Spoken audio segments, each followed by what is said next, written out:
Hello dear students, আজিৰ ভিডিঅ'ত আমি the portrait of a lady higher secondary first ইয়াৰৰ প্ৰথম চেপ্টাৰটি আলোচনা কৰিম ইংলিছৰ। এই চেপ্টাৰটিত এগৰাকী আইতাৰ কথা কোৱা হৈছে, আমাৰ লিখক খুশবন্ত সিঙৰ আইতা।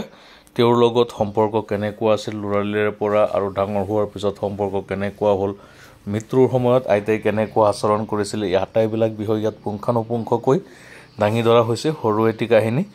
মানে চেপ্টাৰটি তোমালোকে ভালকৈ অলপ চাবা আৰু তাৰ পৰা যিবোৰ কুৱেশ্যন এনসাৰ হ'ব কুৱেশ্যন এনসাৰৰ PDF তোমালোকে ডাউনলোড কৰি ল'ব পাৰিবা। এতিয়া আমি ভিডিঅ'টি ষ্টাৰ্ট কৰোঁ ব'লা।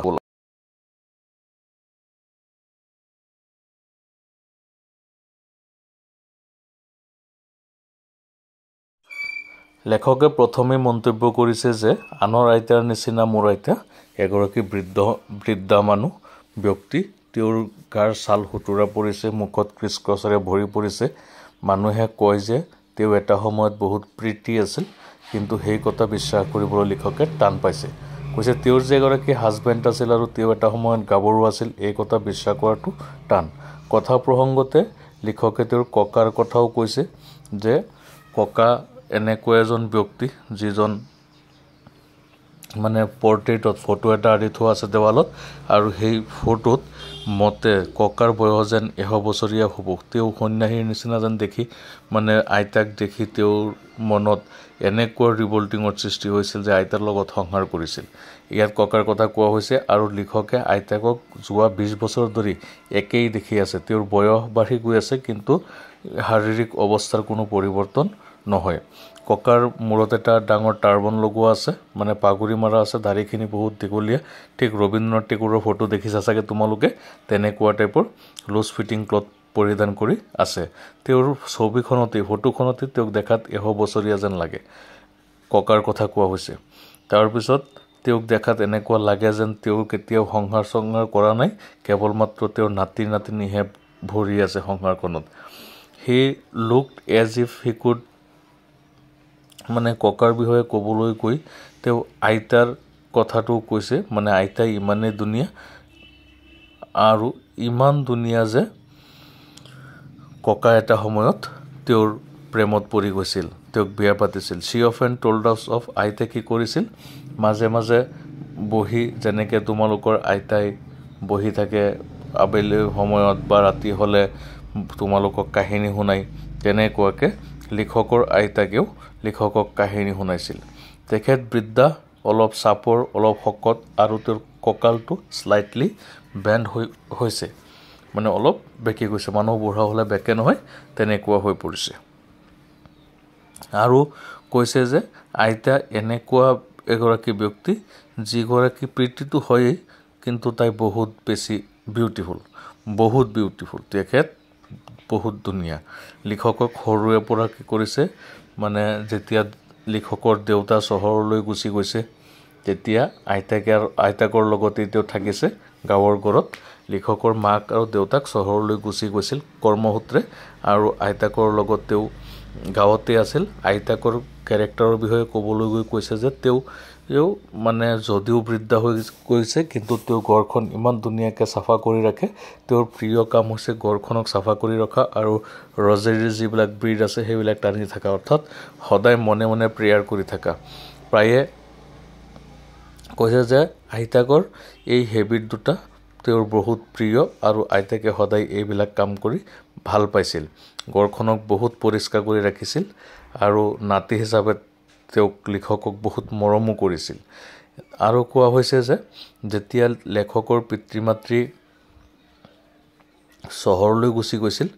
ইয়াত তোমালোকে চাবা, ইয়াত উল্লেখ কৰি দিছে, তোমালোকৰ চেপ্টাৰটোত পঢ়িলে গম পাই যাবা, মানে she was beautiful, she was like the winter landscape. আইতাকৰ মানে চেহেৰাটো, সৌন্দৰ্যটো উইণ্টাৰ লেণ্ডস্কেপৰ লগত তুলনা কৰিছে। ইমান ধুনীয়া পাহাৰৰ মাজত মানে সেউজীয়া পৰিৱেশ যিমান ধুনীয়া, তেনেকুৱা পৰিৱেশৰ লগত আইতাকৰ ধুনীয়া মুখখনক লিখকে তুলনা কৰিছে। তাৰপিছত আকৌ কৈছে যে তেওঁৰ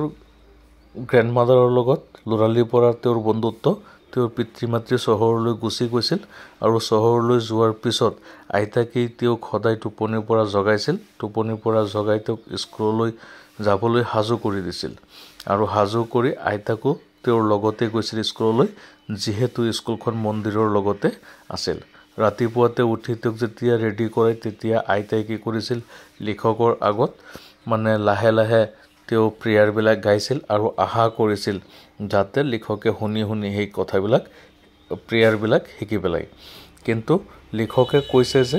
মই এইবিলাক শুনি বহুত ভাল পাইছিলোঁ কাৰণ মই তেওঁৰ কণ্ঠস্বৰক ভাল পাওঁ কিন্তু সেইবিলাক শিকাৰ প্ৰতি মোৰ কোনো আগ্ৰহ নাছিল তাৰ পিছত তেখেত ৰেডি হৈ স্কুললৈ যায় লেখকক লগত লৈ আৰু মন্দিৰত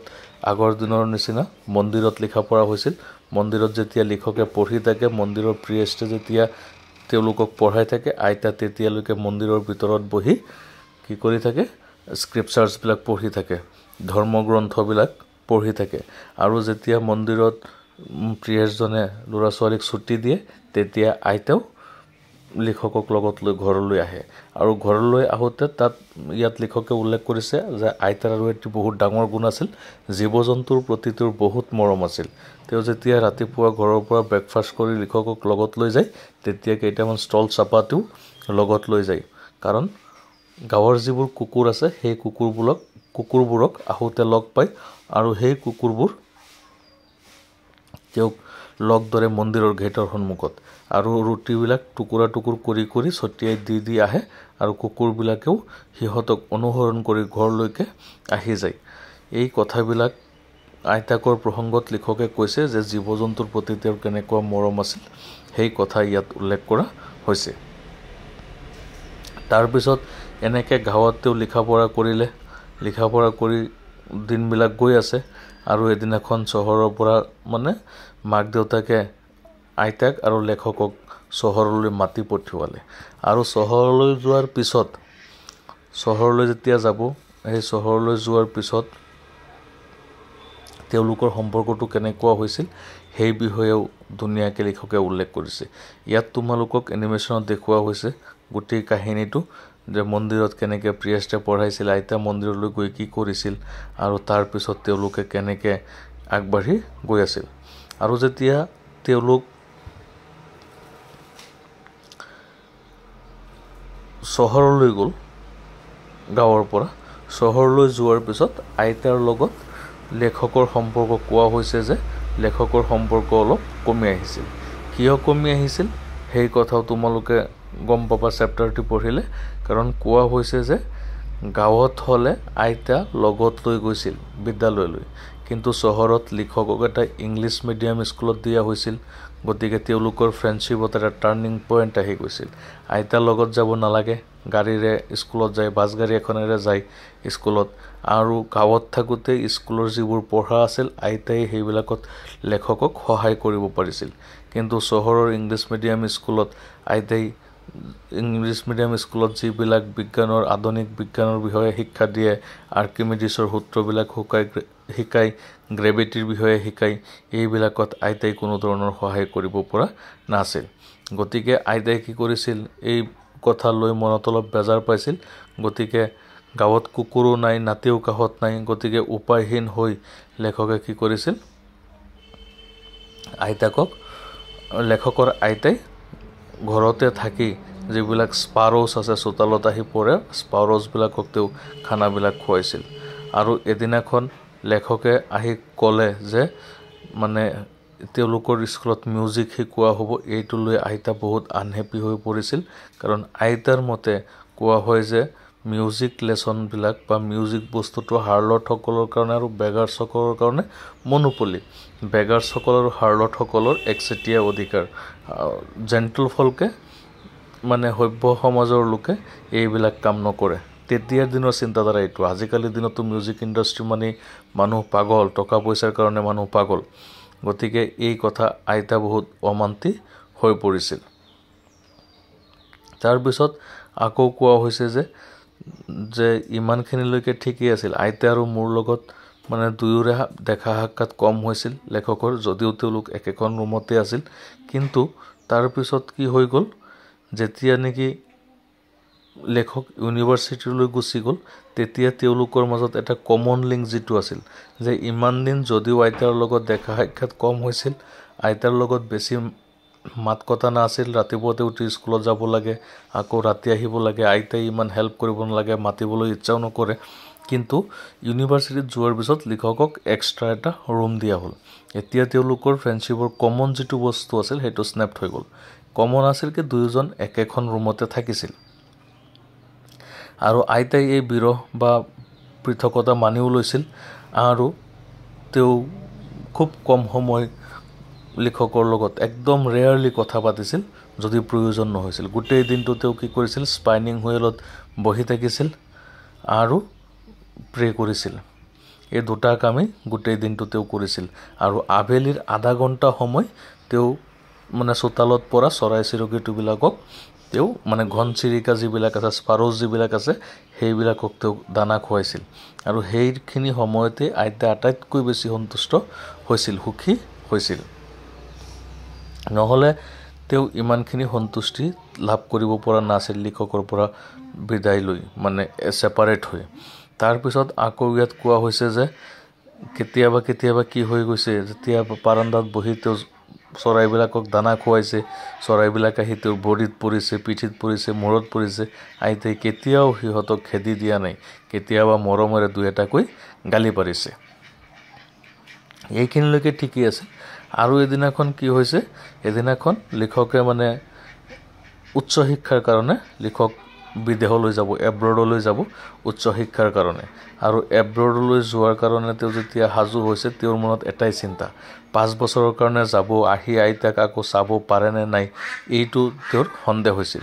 এই চিন্তা লৈ আছিল ভাবিছিল আইতাকেও চাগে এই কথা ভাবি মনত বহুত কষ্ট পাব কিন্তু তেনেকুৱা একো হোৱা নাছিল আইতা নিজে তেওঁক ষ্টেচনলৈ লৈ গৈছিল আগুৱাই দিবলৈ কোনো মাত কথা নাছিল কেৱল মাত্ৰ তেওঁ প্ৰাৰ্থনা কৰি আছিল আৰু যোৱাৰ সময়ত লিখকৰ কপালত দি চুমা আঁকি দিছিল হাবতি ধৰিছিল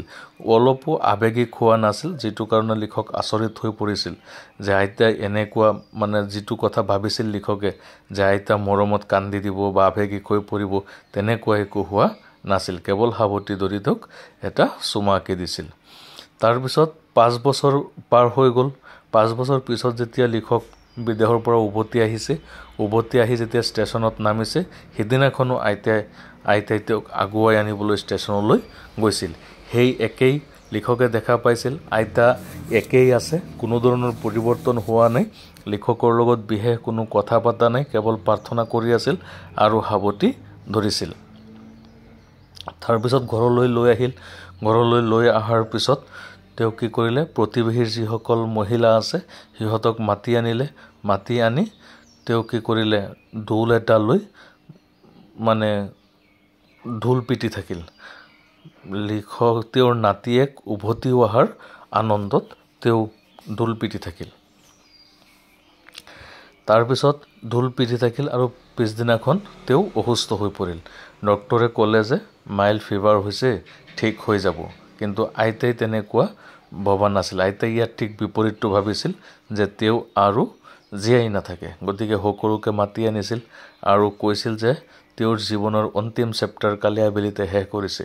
নাচ গান যিটো কৰিব লাগে সেইখিনি কৰি শেষ কৰিছে সকলোৰে পৰা তেওঁ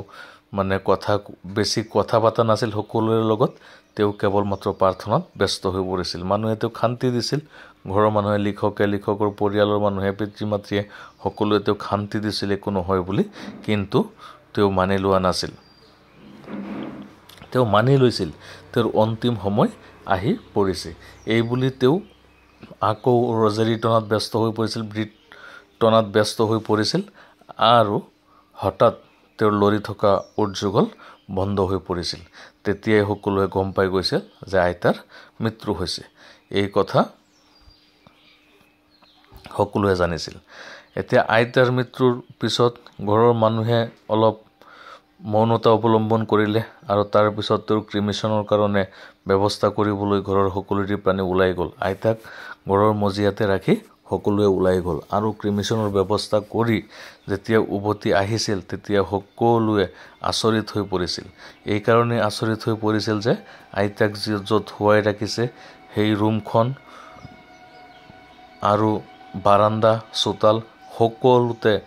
স্পাৰোছেৰে ভৰি পৰিছিল চৰাইবিলাক আহি ভৰি পৰিছিল সকলো চৰাইবিলাক একেবাৰে মৌন হৈ পৰিছিল আটাইবোৰ চৰাই একদম কোনো ধৰণৰ হুলস্থুল হোৱা নাছিল অন্দিনাখন যেনেকুৱা হুলস্থুল হৈ থাকে গতিকে এই দেখি লিখকৰ মাকে কি কৰিছিল লিখকৰ মাতৃয়ে ঘৰৰ পৰা ৰুটি এটা আনি আইতাই যেনেকুৱাকে টুকুৰা টুকুৰ কৰি চৰাইবিলাকক খাবলৈ দিয়ে তেনেকৈ খাবলৈ দিছিল কিন্তু অতি আশ্চৰ্যৰ বিষয় আছিল যে এটা চৰাইও এটা টুকুৰাৰ ফালে লক্ষ্য কৰা নাছিল এটা দানাও খোৱা নাছিল আৰু আইতাক যেতিয়া লৈ যোৱা হৈছিল ক্ৰিমেশ্যনৰ কাৰণে ঠিক তেনেকুৱা মুহূৰ্ততে সকলোবিলাক চৰাই উৰি গুচি গৈছিল কোনেও এটা দানা খোৱা নাছিল পিছদিনাখন সুইপাৰে আহি সেই ৰুটিৰ টুকুৰাবিলাক বুটলি ডাষ্টবিনত পেলাইছিল এইখিনি হৈছে গল্প আইতাকৰ লগত নাতিয়েকৰ কি গভীৰ সম্পৰ্ক মৰম লগা একদম অলৌকিক ভালপোৱা অহেতুক ভালপোৱা আৰু অস্বাভাৱিক ভালপোৱাৰ কথা ইয়াত অতি ধুনীয়াকৈ প্ৰকাশ কৰিছে গতিকে এই কাহিনীটোত এইখিনি কথা তোমালোকক জনোৱা হৈছে আৰু ইয়াৰ কুৱেশ্যন এনসাৰ যিবিলাক আছে সেই কুৱেশ্যন এনসাৰবিলাক তোমালোকক অতি সোনকালে দিয়া হ'ব তোমালোকৰ যদি এই ভিডিঅ'তেই ডেসক্ৰিপচনত মই লিংক দি দিম যদি তোমালোকৰ প্ৰয়োজন হয় তোমালোকে কি কৰিব পাৰিবা লিংকৰ পৰা গৈ ডাউনলোড কৰি ল'ব পাৰিবা একদম ধুনীয়া নোটছ দি দিম তোমালোকে খালি পঢ়ি শিকিলেই হৈ গ'ল আৰু এটি কথা হৈছে তোমালোকে আটাইবিলাক চেপ্টাৰৰ ভিডিঅ'বিলাক পাই থাকিবলৈ এনেকুৱা আছামিজত তোমালোকে কি কৰিব লাগিব চেনেলটো সাবস্ক্ৰাইব কৰি দিব লাগিব যাতে মই ভিডিঅ' দিয়াৰ লগে লগে তোমালোকে পাই যোৱা আৰু হেহলৈ চাই থাকিবা যিমান পাৰা বন্ধু বান্ধৱৰ লগত শ্বেয়াৰ কৰিবা যিকি নহওক যিসকল ফাৰ্ষ্ট ইয়াৰত আছা আৰ্টছেই হওক সায়েন্সেই হওক তোমালোকক মই হেহতেটি কথা কওঁ তোমালোকে ভালকৈ পঢ়িবা আগৰ নিচিনা সিস্টেমটো নাই এতিয়াৰ সিস্টেম অলপ সলনি হৈছে গতিকে কোনেও লিখা ফাৰ্ষ্ট ইয়াৰ বুলি ৰেষ্ট কৰি নাথাকিবা অৱহেলা নকৰিবা ফাৰ্ষ্ট ইয়াৰৰ ৰিজাল্ট ভাল কৰিব নোৱাৰিলে তোমালোকৰ সেকেন্ড ইয়াৰৰ ৰিজাল্টটো বেছি ভাল নহয় সেই কাৰণে মই কৈ আছো তোমালোকে অলপ মনোযোগ দি পঢ়িবা যিমান সম্ভৱ তোমালোকক হেল্প কৰাৰ চেষ্টা কৰিম ধন্যবাদ